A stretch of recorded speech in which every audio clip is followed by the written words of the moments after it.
স্বাধীনতা অর্জন হচ্ছে রক্ষা করা বরাবরই কঠিন। আর যখন কোনো কিছু অর্জনের পর সেটার ফল খাওয়া খাওয়ি নিয়ে একটা ধরেন অবস্থান তৈরি হয়ে যায়। বৈষম্য বিরোধী ছাত্র আন্দোলনের বিভিন্ন জায়গায় বিভিন্ন কমিটি গঠন করা হচ্ছে।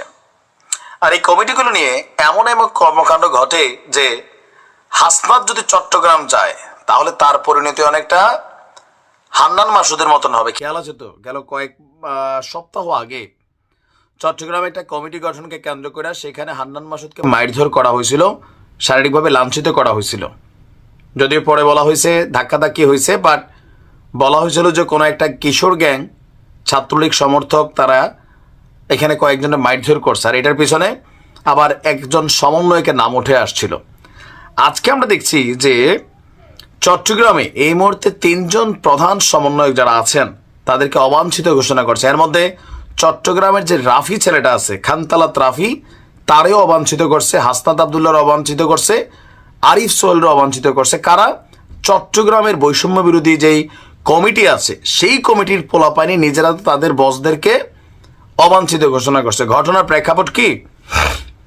ছাত্ররা তাদের রাজনৈতিক দলকে সামনে নিয়ে আসার জন্য, জনশক্তি বাড়ানোর জন্য গণহারে কমিটি করতেছে। তো তারা এই কমিটিগুলো কিভাবে যাচাই বাছাই করে? এখনো তো জুলাই আগস্টে যারা আহত অথবা আরো বিভিন্ন জায়গায় যাদের অবস্থান তাদেরই লিস্টটা তারা করতে পারে না। কিন্তু তারা কিভাবে সারা বাংলাদেশে কারা এই আন্দোলনের সাথে কানেক্টেড ছিল তাদের কমিটি হচ্ছে। তার মানে এখানে ভুল ভ্রান্তি হচ্ছে। আর এই ভুল ভ্রান্তি থেকে যত ঝামেলার সূত্রপাত হচ্ছে। গত সম্ভবত 2-3 দিন আগে গতকালকে মানে গত সোমবার 754 জন ছাত্রীকে নিয়ে আগামী 6 মাসের জন্য চট্টগ্রাম মহানগর উত্তর ও দক্ষিণ জেলার একটা কমিটি অনুমোদন দিয়েছে হাসনাত আবদুল্লাহরা। এরপর থেকে এই কমিটির ইস্যুতে গতকালকে থেকে এ পর্যন্ত 50 জন একসাথে পদত্যাগ করছে আপনার 3টা কমিটি থেকে। একই সঙ্গে এই কমিটি যেটা হয়েছে এটাকে বাতিল না করা পর্যন্ত বৈষম্য বিরোধী ছাত্র আন্দোলনের সমন্বয়ক হাসনাত আবদুল্লাহ, সদস্য সচিব আরিফ সোহেল এবং খানতালাত মাহমুদ রাফিকে চট্টগ্রামে অবাঞ্ছিত ঘোষণা করেছে এই বৈষম্য বিরোধী ছেলেরা। ইভেন আজকে বিকাল 3টা পর্যন্ত সময় দেওয়া হয়েছিল।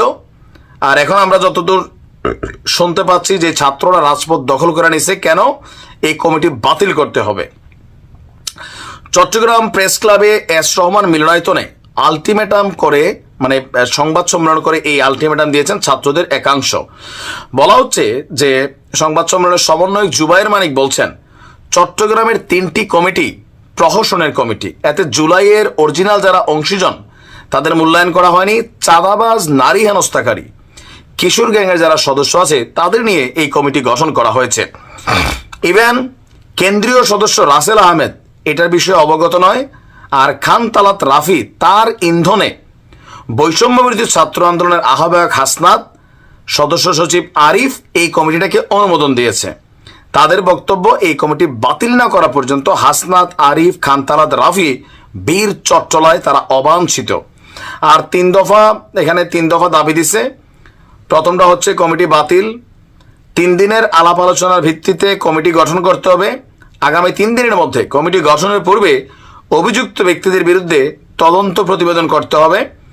আর অভিযোগ সত্য প্রমাণিত হলে সাংগঠনিক ব্যবস্থা গ্রহণ করতে হবে। আর যদি না হয় তাহলে কঠোর হুঁশিয়ারি, হাসনাত চট্টগ্রাম গেলে মাইর। এর আগে কিন্তু এরকম হয়েছে হান্নান মাসুদের সাথে। এগুলোতে আসলে কি প্রকাশ পাচ্ছে? একটা জিনিস, তাদের একটা দল রাজনীতিতে যাচ্ছে ক্ষমতার দিকে, আরেকটা দল তারা নতুন আজকে যে ছাত্র সংগঠন আর একটা আসলো, যদিও তারা বলছে কানেক্টেড না। আবার এখানে বৈষম্য বিরোধী কমিটি, সবারই একটা টার্গেট হচ্ছে কমিটিতে থাকা, নামি দামি পদে থাকা। আবার যারা প্রকৃত এই জুলাই আন্দোলনে জীবন দিয়েছে, মাইর খেয়েছে, ক্ষতিগ্রস্ত হয়েছে, এরা বাদ গিয়ে এখানে সুবিধাভোগীরা ঢুকে যাচ্ছে। এগুলা ছাত্রদের জন্য খুবই অশনি সংকেত।